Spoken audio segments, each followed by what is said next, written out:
জয় বাংলা স্লোগানটা কিন্তু প্রথমে ছিল না বাংলাদেশের মুক্তিযুদ্ধের সময় ব্যবহৃত হয়েছে। তারপরে কিন্তু আমরা যখন বলেছি কোন সময় জাতীয় স্লোগান ছিল, এটা একটা দেশের স্লোগান। জয় যে যে যখন এটা বলতে পারতো স্বাধীন ছিল, কিন্তু আওয়ামী লীগ করেছে কি একটা সরকার এভাবে চাপিয়ে দিয়ে সেটা দর করতেই হবে। এই জন্য সেটা মানুষজন হয়তো পছন্দ করে না, যে চাপিয়ে দেওয়াতে এটা আবার রায় আওয়ামী লীগ যেমন চাপিয়ে দিয়েছিল জয় বাংলা বলতে হবে, সেম আবার সরকার পরিবর্তন হয়েছে, তারা চাপিয়ে তারা আবার না করে দিয়েছে। এই জন্যই বলি যে রেফারেন্ডাম দিয়ে কিছু করলে, যদি গণতন্ত্র থাকতো, বাংলাদেশ সুষ্ঠু গণতন্ত্র থাকতো, এবং দলের ভিতরে যদি গণতন্ত্র থাকতো, বাংলাদেশের দলের ভিতরে কোনো গণতন্ত্র নাই।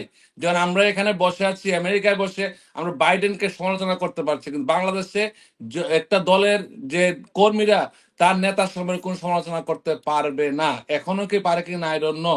কারণ আমরা দেশ সম্পর্কে এখান থেকে বসে যা দেখি তাই শুনি, মাঝে মাঝে দেশে যাই কথা শুনি, কিন্তু আমাদের এক্সপার্টিসটা বাংলাদেশ সরকারের উচিত, যে যখন সরকার যায় তখন ওই দেশ উচিত ফরেন, আমরা কিন্তু দেশের লোক, দেশ থেকে লোকজন পাঠায়, তারা জ্ঞান অর্জন করার জন্য আমেরিকা, ব্রিটিশ, অস্ট্রেলিয়া, কানাডাতে যায়, তারা কি সেমিনার আয়োজন করতে শুনতে যায়। কিন্তু এই দেশে যে যারা সেমিনার করে, আমরা যারা এই দেশে প্র্যাকটিস করি, আমাদের কথা তারা শোনার জন্য প্রস্তুত না, অথচ তারা 7 দিনের জন্য আসে, ট্যুরে আসে, শুনে চলে যায়, কোনো তাদের এটা বাস্তব অভিজ্ঞতা কোনো থাকে না। সেই ক্ষেত্রে সরকারের উচিত এক্সপার্টিস যারা, তাদেরকে এক্সপার্টিস তাদের পরামর্শ নেওয়া, কথা বলা। এই ক্ষেত্রে তারা ছোট হবে না, তারা বড়ই হবে।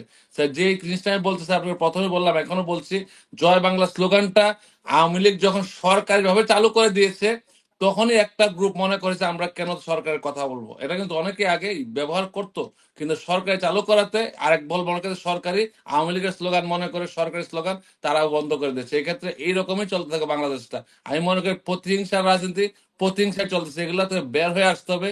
যেহেতু নতুন প্রজন্ম আসে, তাদেরকে আমরা অনুরোধ করবো আপনার মাধ্যমে, সবার মাধ্যমে, যদি কেউ শুনে এখানে স্টুডেন্ট রাজনীতি যারা করে, তারা একটা কনসেনসাস নিয়ে আসতে, এবং তারা সবার সাথে সামঞ্জস্যপূর্ণ আচরণ করতে, বৈষম্য তারা যেন বৈষম্য না করে, এবং জনগণের ভাষা যেন তারা বোঝার চেষ্টা করে।